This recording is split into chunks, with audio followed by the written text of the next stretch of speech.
All right, baby. Hi, baby. We made it to day 69.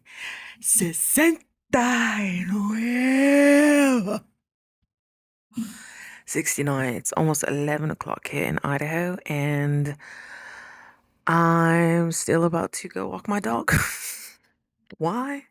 Well, we're just getting home. We got quite the day ahead of us. I think the dog's actually already asleep, but I've been getting more energy at night, and I don't know how I feel about that because I'm an early riser, so interesting.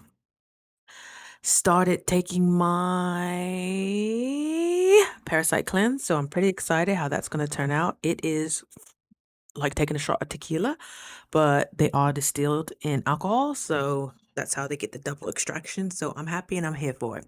All right, dear. Day 69, we're going to talk about how to rewire your relationship with comfort food.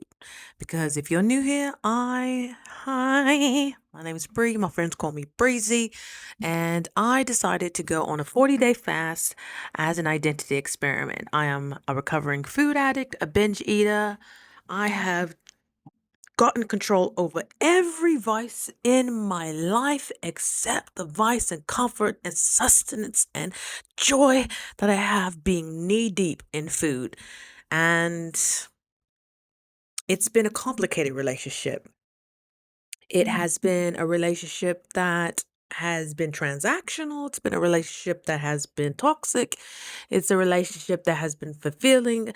I mean, I can sustain it. I'm telling you, I could eat the same meal when I'm training for months.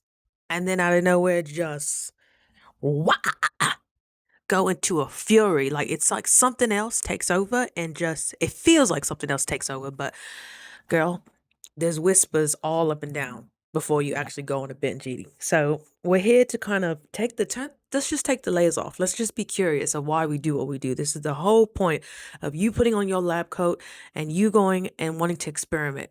Just like when you're learning different philosophies, whether you're learning different religions or you're learning different spiritual beliefs, you have to unlayer the conditioning that you have been prone to accept as this is just who you are. No, it's not how you are. It's a compilation of decisions and conditioning that made you who you are.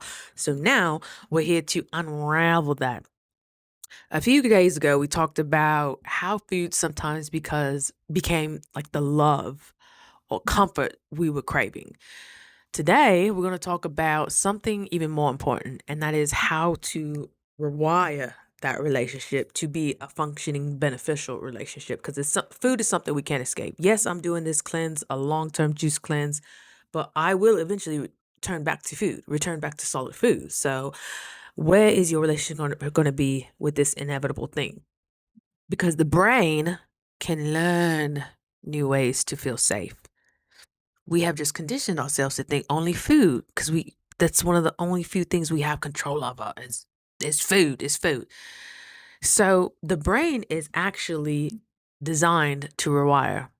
And I'm sure you've heard of this hot topic, this hot term known as neuroplasticity. Neuroplasticity. Your brain is constantly forming new neural pathways based on repeated experiences. Repeated experiences. Sorry, I'm getting a little loopy. The later I get, the weirder I get. Welcome. Welcome to Breezy Break TV. But anyway, this means that patterns learned in childhood are not permanent. Emotional habits can change. The nervous system can learn new forms of comfort. Your brain didn't just learn the old pattern. It can also learn new one. I feel like we forget that. And sometimes we need permission to make such changes like that in our own life. And it's wild. We were conditioned to get permission by asking to go to the bathroom in class, asking for paid time vacation off, things that should come freely to us. We have been accustomed to asking for permission to commence. Isn't that wild? It is, once you think about it, but it's normal if you don't think about it. So why did food become your default? Just a gentle reminder. The brain chooses the fastest and most reliable relief. The fastest and the most reliable relief, meaning you have access to it consistently. Food is powerful because it provides immediate dopamine, sensory pleasure, predictability, emotional distraction. Over time, the brain learns stress equals food equals relief in that order. This becomes an automatic loop, just like your patterns, just like your blind spots, just like your relationships, just like your money management. It is all a loop.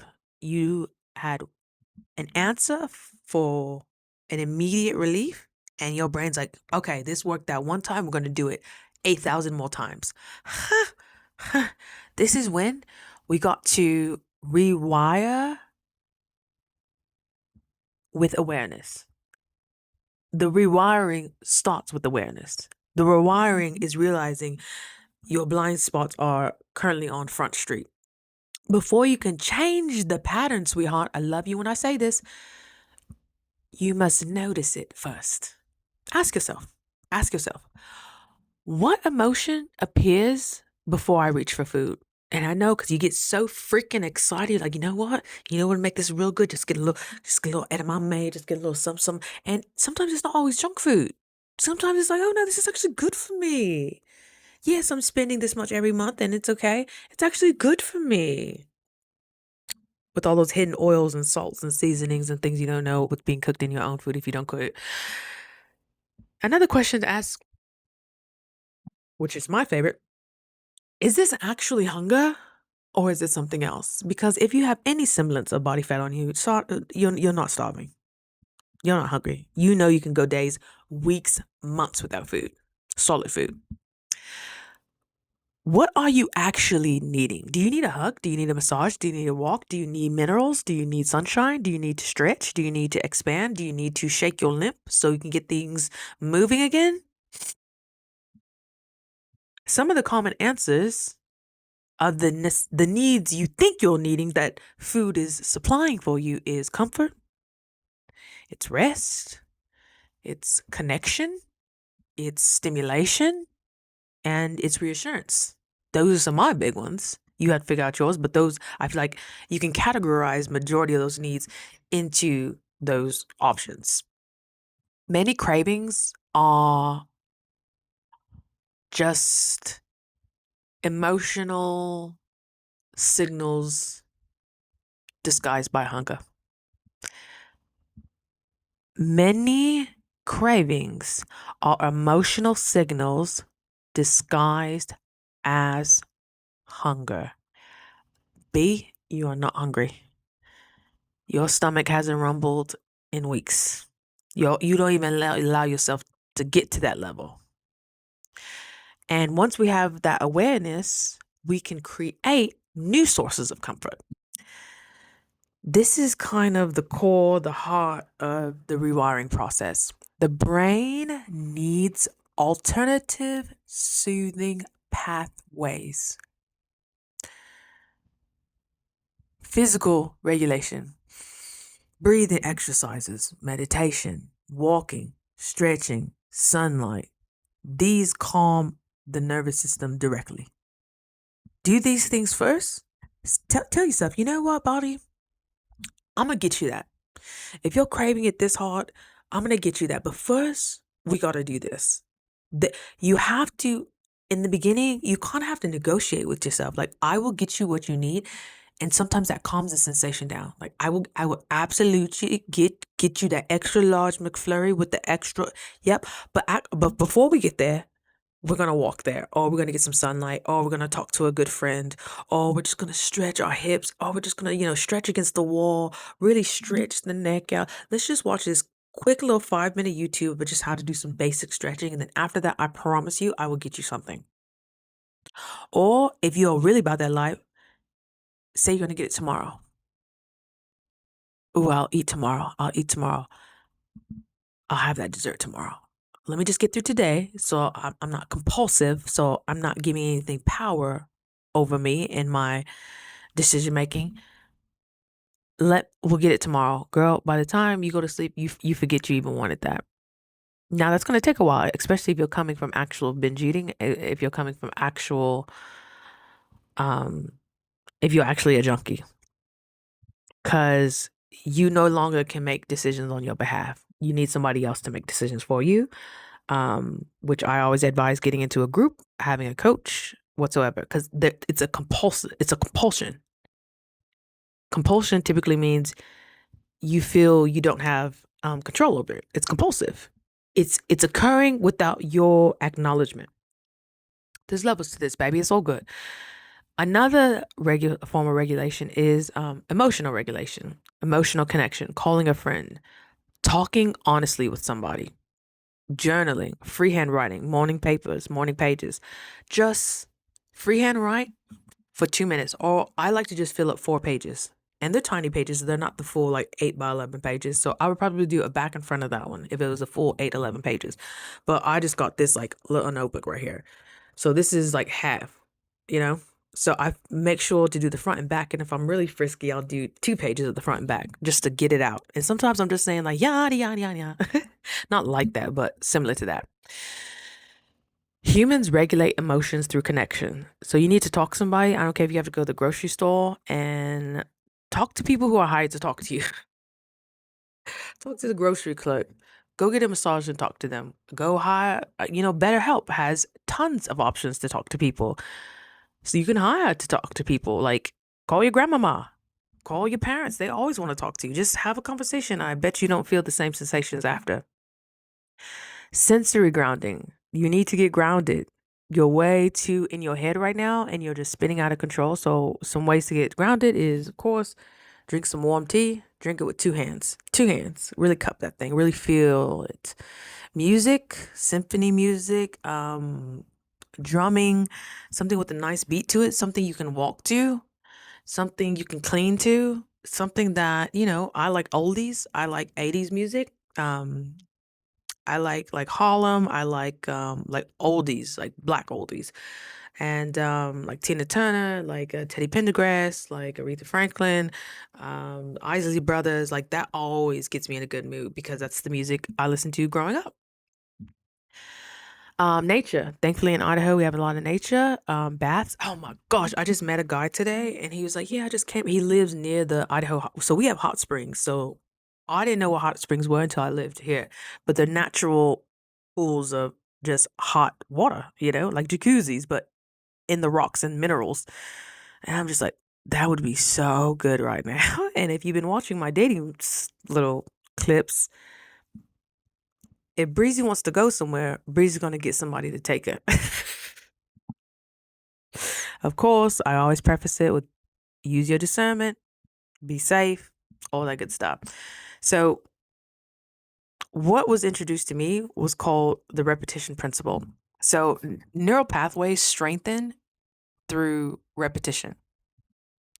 A lot of the a lot of people talk about that. Or affirmations. Neville Goddard talks about this. Earl Nightingale talks about this. Like even the new thought leaders, like the only real way to change a pattern is through repetition or dire circumstances. And we just want to not get to the dire circumstances. So yeah, repetition it is. Repetition it is. The first day of juicing sucked. I'm like, is it going to always take 2.5 hours? I got it down to an hour and 45 minutes after a while. And then I got it down to an hour and a half. And then now you should see me in the kitchen just freaking flowing. Just flowing. Now I see it as easy because I've told myself over and over and over and over and over and over and over again that this is easy. Every time you pause and choose a new response, you weaken the old loop. Every time I wanted to complain about how long it takes, I'm like, actually, no, this is actually kind of easy. And of course, it feels artificial at first. Of course. I'm telling myself, yeah, this juice tastes so freaking good when I just had a slab of Korean short ribs last week. Like, your body's like, okay, babe, okay, all right, whatever you say. And you're going to have a little tantrum at first, but then you just keep on telling yourself, like, we've already made the decision. So the produce is already made, it's already juiced, so we got to do with it. At first, the change feels awkward every time you pause and, choose new and you have that awareness to choose new, what a blessing. You're weakening the old loop every time you choose to go right instead of back. Instead of left, instead of back to past, going right to the future. Every time you choose to go right, you're getting further and further and further and further. That's another vote to the higher self coming in. That's another vote and another vote and another vote.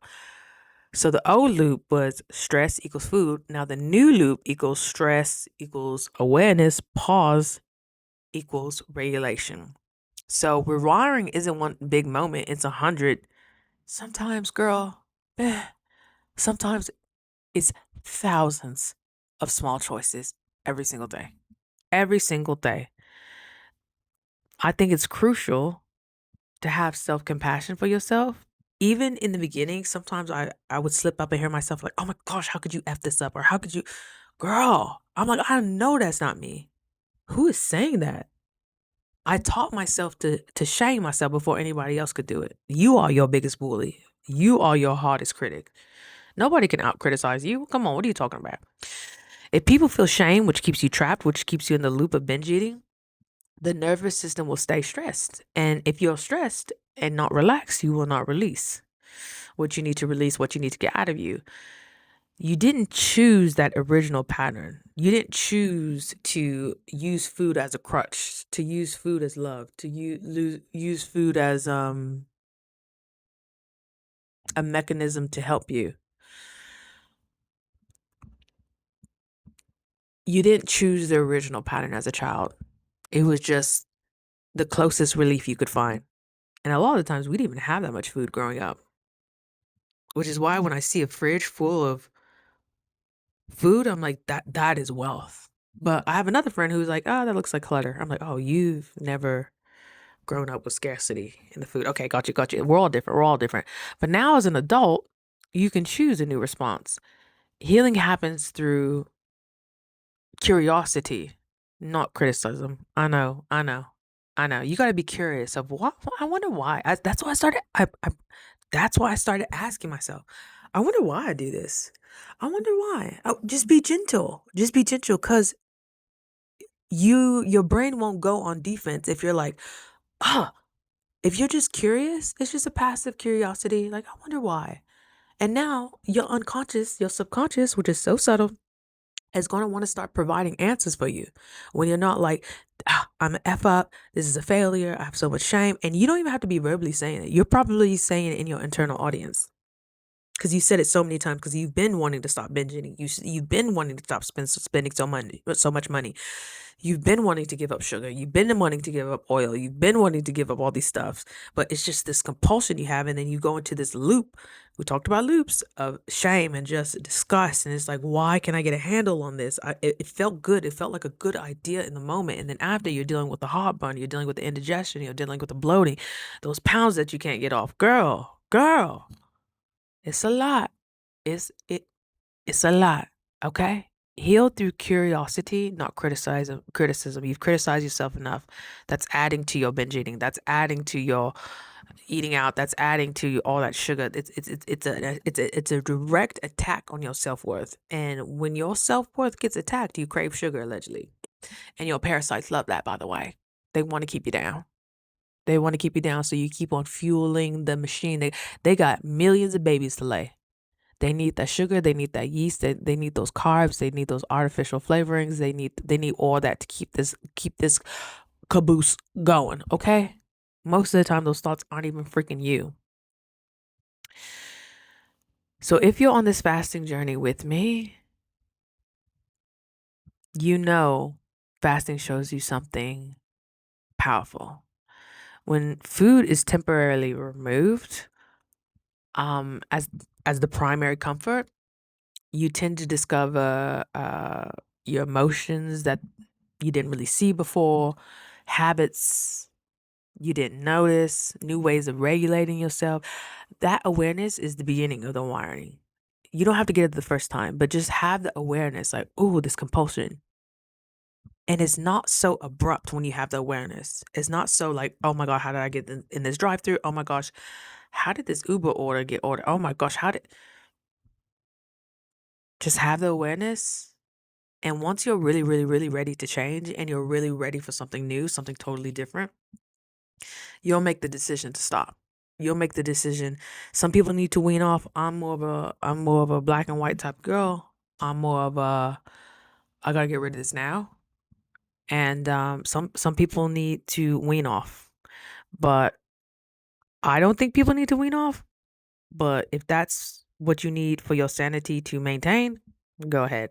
I feel like if you really wanted to, you can cut it off tomorrow. But those impulsive thoughts are telling you otherwise. So, I'm just telling you what's possible, but you go at your own speed. But the quicker we get through this, the quicker we get to our purpose, the quicker we get to the tribe that's been waiting for us, the quicker we get to our wealth, the quicker we can get to letting go of the baggage, letting go of the unnecessary ways of coping.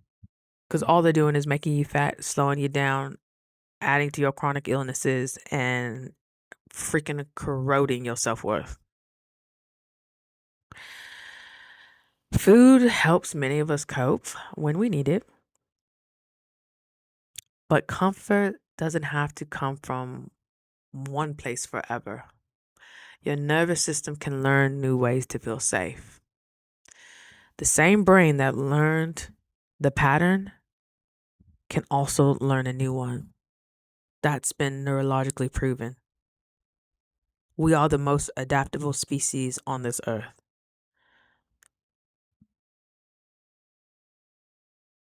You want to tell me you can't do it? You can't think a new thought?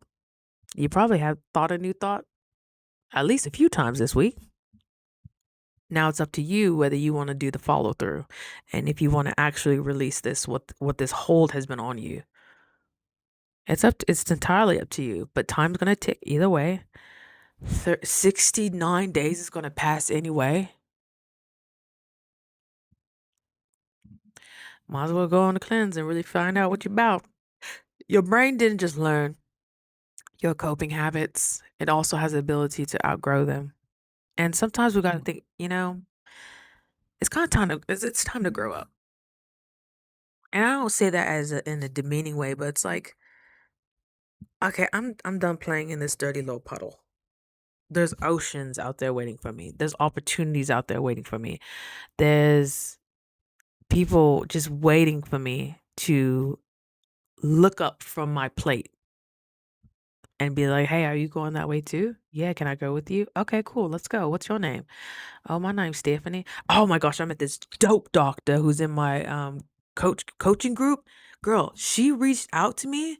Mind you, we're on Zoom. I'm the only one in Idaho. Most of them are on like in the Midwest or East Coast. And on Zoom you can have a chat and then you can do private chats. Girl, when you see people and you're just like, I think we're gonna know each other. I think we're gonna know each other. But you don't want to. I'm the type that I don't want to press it. I don't want to pressure it.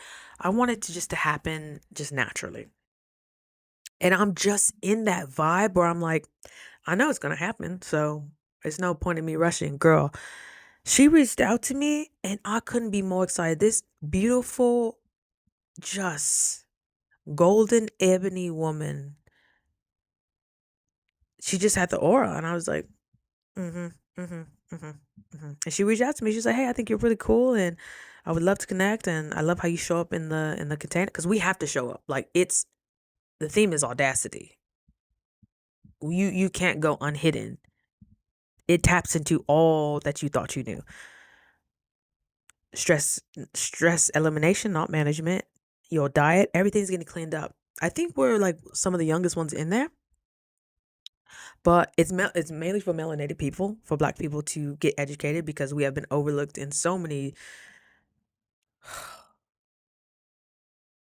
institutions. We have the highest death rates on so many occasions, and it's just like it's only because of lack of education. Most people don't know what they are capable of. Don't they? Most people just take the diagnosis and be like, okay, well, I guess that's my life. No, you can challenge that. No, you can go your own way. Yes, get your blood work. Yes, get your lab tests, all that. But there's another way. There's a third door. And girl, you ready to step into that third door? Even if you ain't ready, go ahead. But people who are supposed to be part of your tribe, I told you yesterday about those two job offers I got. One of them, which I've been I knew I was going to work with this woman somehow. She's a powerhouse out here. To be connected with somebody like that, and she offered me a job? Mind blowing. I'm like, where have all these opportunities been these last few years? Oh, yeah, I haven't been putting myself up. I haven't looked up from the plate. I haven't looked up from the grind. I haven't truly invested in myself. I'm putting my money where my mouth is. I'm still showing up every day. Every day. I still got to finish this. Yes, I'm going to be partying throughout the night. That's part of it. I had to look over. I'm like, do I have any more juices, Lord? What a blessing. There's this man. I said I started doing Facebook dating. There's this man I met today. You know, I like the obsessed ones. Use your discernment, please. He is, I could tell he's about me. But the white men out here, some of them are traveled and some of them are, you gotta watch them because the fetish thing is real. Mind you, I'm exotic in Idaho. So I have common sense and, you know, sometimes it's not even common. Tap into your intuition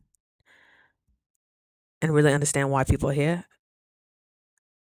and ask God to reveal the purpose of somebody coming into your life. And it'll start unraveling. And you know what is even more powerful prayer? Lord, if this person's not for me, please remove him from my life.